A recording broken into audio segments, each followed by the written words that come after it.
your name, your organization, anything you'd like these students to know before they present their book to you, Giants of the Bluegrass.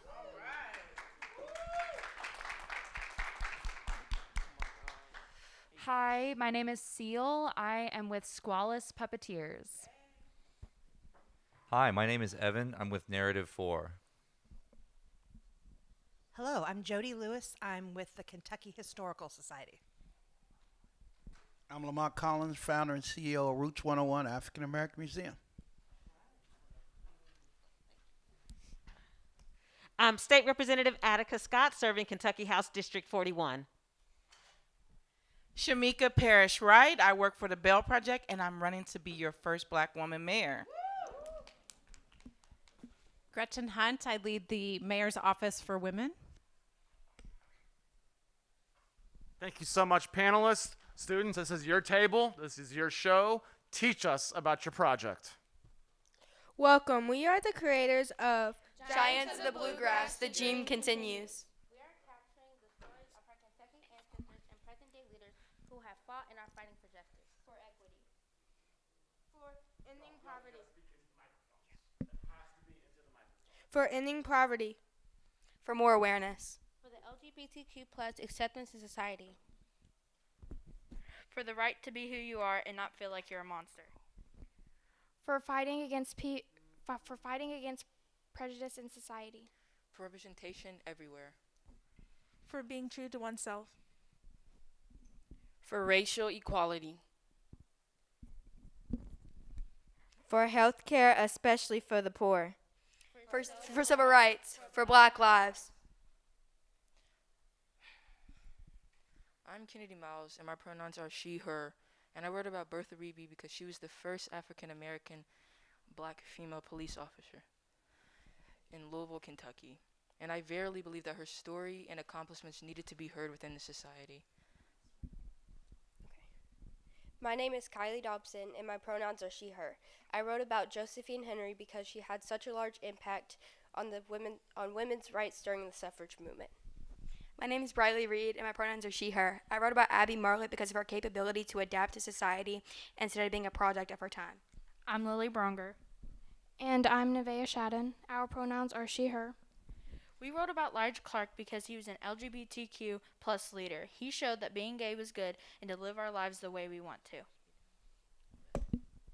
I am Valerie Howe. My pronouns are she, her. I wrote about Ralph Bedding because he fought to end poverty in eastern Kentucky. My name is Correa Sheridan, and my pronouns are she, her. I wrote about John Ursul Fryer because he was a homosexual psychiatrist who helped remove the stigma of being gay. My name is Angelina Nylander, and I go by all pronouns. I created cartoon artwork in the book for Hannah Drake, Isaac Murphy, and Rufus Clennon. My name is Secret Warte, and my pronouns are she, her. I wrote about Ann Braden because she fought against housing discrimination. She helped spread awareness by letting people know it was unfair to treat others differently because of her race. I feel as a Black person living in Louisville, this is important for me to know. My name is Kennedy Johnson. My pronouns are she, her. I wrote about Uwalla Halls because she helped provide medical care by building a clinic from the ground up. The students who started this project last year claimed we've been getting a whitewashed curriculum, and thus our history and truth are being withheld from us. However, in this book, I discovered who Ann Braden is and how she is important and helped fight for Black people. It was important for me to learn about an ally like her and how she didn't stop fighting until the Wades got their home. And I know she would want all of us to know our full history. Also, when we started this project last year, we came to the conclusion when people of color, women, and those with varying sexual and gender identities are represented in our history books, children will be more open and not feel guilty about who they are. And we agree. Justice Now has given us a space where we can express how we feel and not be judged on what we say. Hannah Drake teaches us that we are living amongst people who are making history. She's a poet just like myself, or at least I'm aspiring to be, and that's why today I would like to share to you a poem that I wrote myself. This poem is called Sagius or Cowardice. You don't believe me. Is it because of the color of my skin or something? Do you think it's a joke? Do you find it amusing? You know what, you're right. I should just abide by all your perceptions and expectations, shouldn't I? Screw this, man. I'll just keep on pretending. I'll keep on telling that nice lie. I'll try to convince myself that what you say is true. Depression is not a construct for a person like me, a person with the skin of dirt and trees. I am the earth, the thing that nurtures your existence. I am beautiful and hurtful, prepossessing and malicious, acidulous and exquisite. Defending yourself now seen as violence because the superior don't expect resistance. They simply don't condone it. But you're right, of course, because right is right, right? So writing sonnets for the night is useless, right? Or do I offend you when I raise my voice? Do I offend you when I speak of reality? Oh, I'm sorry. I forgot that right is right. And depression is not a privilege for those of darker skin nor my stature. I'll be quiet. I'll be silent. I'll be the voices that scream to me in fury, desperation, and despondency. I'll be your favorite, quiet, obedient girl. I won't talk about the truth anymore. Be the genesis of the change. Please watch this video that showcases some of the leaders we are learning and writing about. You're broken down and tired of living life on the merry-go-round, and you can't find a fighter, but I see it in you, so we gon' walk it out. Move mountains, we gon' walk it out and move mountains. And I'll rise like the day. I'll rise unafraid. I'll rise up, and I do it 1,000 times again. And I'll rise up, I like the waves. I'll rise up, in spite of the ache. I'll rise up, and I do it 1,000 times again.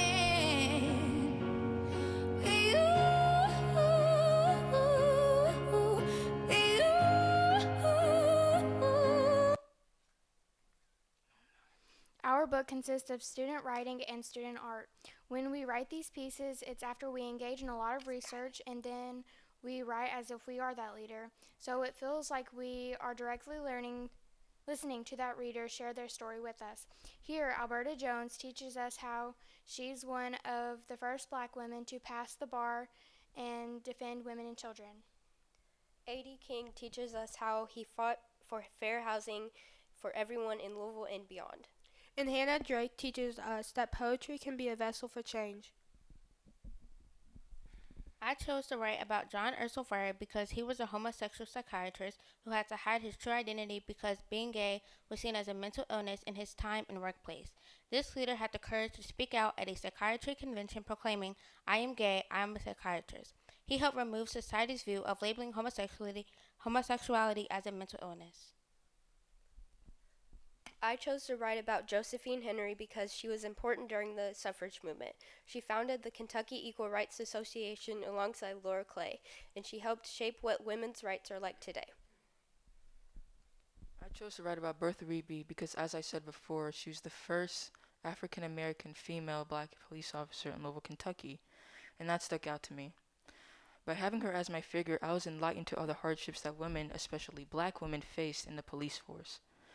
The fact that I had never heard about this woman before just made it all the more apparent that she needed to be in this book. Her voice needed to be heard.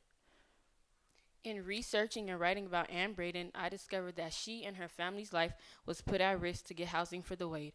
I hope the piece I wrote in her voice reaches minds of many different races, and I'd like to share the closing question for my piece with you. Do you think we are a truly interrogated society, or are we still facing segregation, and why? This is us gathering to research and work on our writing and artwork for the book. We helped each other edit and make corrections, but most of all, we was there to give support and give good feedback to each other. Throughout this process, one of the major things I learned is that there's a lot of people that we do not know about that has changed the world. And we created art to juxtapose art with our writing. Here you can see the Wade family, Muhammad Ali, and depictions of Isaac Murphy and Rufus Clinton. A high school artist at Moore created these illustrations of Bell Hook, Karina Barales, and Ja'Cory Arthur. And more artists across this district created these portrayals of Wilma Brown, Anne McClary, and Palma Goodwine. Moms demand action for gun sense in America. Through Kathy McHughes and local activist, community leader, and mayoral candidate Shamika Parrish Wright. Immigration attorney and representative Nima Kulkarni and the creators of the West of Ninth Project, Walter and Marsha Smith. Kentucky and American educator, journalist, and civil rights leader Ann Braden, and community leader and representative Attica Scott. As you can see, many people are fans of Hannah Drake. Through this artwork, we see how much Drake has inspired the community in tremendous ways. And here is author and educator Bell Hooks, youth advocate representative Katora Haran, youth leader Ariana Toulay, and medical professional Brianna Taylor. For our dreams, for our book, and our amazing pieces to be published and showcased, we need your help. We are asking for $4,500 to finish complete funding for our book, courtesy of the University Press of Kentucky. Distribution of the book across the Commonwealth of Kentucky and neighboring states. A space reserved for a day that allows students, writers, and illustrators to workshop their pieces in a collective setting. Donated art supplies are approximately $1,000 for various art supplies for students, illustrators to create their pieces in whatever format they are most comfortable with. A caterer to donate their services for an event at the Core Gallery Show. And finally, $3,115 to print student artwork that would be sold and auctioned at the Core Gallery Show, and to raise money for future projects that we have in mind. Thank you. Right. Woo!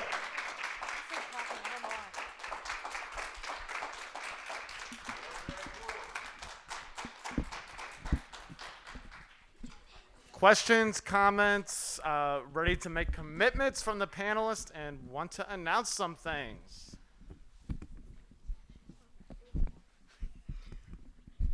Hi, so Evan Barker, Narrative 4, Southeast Regional Manager for the people at home. So first of all, thank you for sharing this with us, because this was a tremendously moving presentation, and you all have done an extraordinary amount of research and composition and editing, and I can tell how much work and thought has gone into what you've shown us today. And so I wanted to give some snaps for that, because that was a lot of work, and I can tell. So I'm probably not, I'm not necessarily the sort of panelist who can write checks, so I'm sorry about that on the front end. But I wanted to draw attention to something that you incorporated in your presentation, whether you thought of it consciously or not. I noticed that in all the slides about the heroes that you're presenting us with, you wrote their stories in the first person. And I can tell that that was an intentional choice, because you did it on every slide. And what it means when we tell stories of other people in the first person is that it puts us inside their perspective, and we can empathize with their experience even if we weren't there. You know, many of the people that you've shown us have passed on, so we can't interview them and we can't get them to talk with us right now, but you've kind of got their voices alive by writing in the first person present tense, or in the past tense, as the case may be. So I'd like to work with you and your teachers at some point on a first-person storytelling exercise that you can do in your classrooms with peers, because I think that one way that you're going to transfer your message to other people and get them to believe in what you're showing them is getting them to feel empathy for you and you feeling empathy for them. Because in the long term, people aren't going to know peace until they feel like they can see themselves in your shoes and vice versa. So I'm going to jot some notes here about potentially meeting with your teachers and meeting you all in your schools and kind of empowering you to do some storytelling work in your educational setting that you can take from here to wherever you go. So thank you very much for showing us this today. All right, thank you.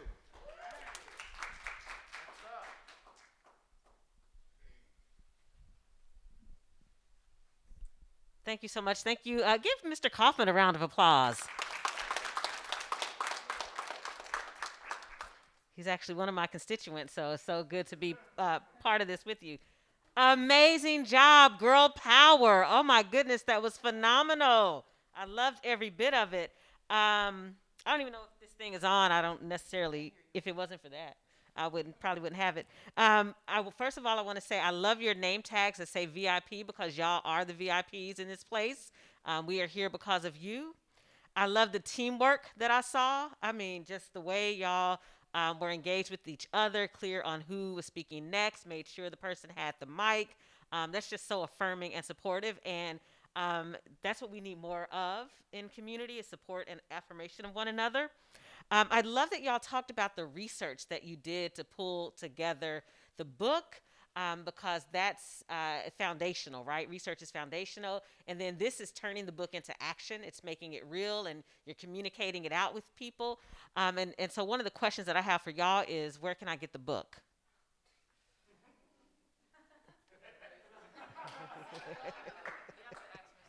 You get Mr. Kaufman? Okay. He knows all the details. Okay, all right.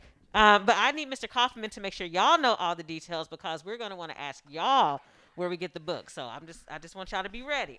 That's one thing one of my speech teachers in college said: always be ready. So you just got to always be ready. Is there a way to donate online to your project? Mr. Kaufman? You know what, Mr. Kaufman? So we will do a follow-up email with everybody for online donations, or a way to donate directly to this project. Yes, and that'll happen in a follow-up email. Online donation is not set up for them yet. Okay, all right. As soon as that's set up, I will give what I can. I don't have a lot to give, but I will definitely give something. And I will look forward to more information about the fundraising event at Core Gallery, because if my drawing is up, I'm getting that, because I love that. And I also wanted to thank you for being a voice for women who've been erased from history. That's so important, and that's what I saw in your slides and in your presentations. Far too often, we as women are the ones who get erased because we're not necessarily the ones telling the stories, but you're telling the stories, and you're making it clear you will not erase us from that history. So thank you. And then I'm going to follow up with Garrett McCorkle to talk about coming to speak to your classes. I love civic education and civic engagement, and I want to bring the People's House to you, because the state capital, Frankfurt, is your house, and while you may not be able to get there right now, I can come to you. So I will follow up and see if I can come talk to your class. Thank you. I want to thank you for being so inclusive, being intentional, being intercultural, intersectional, intergenerational. I think that is so important.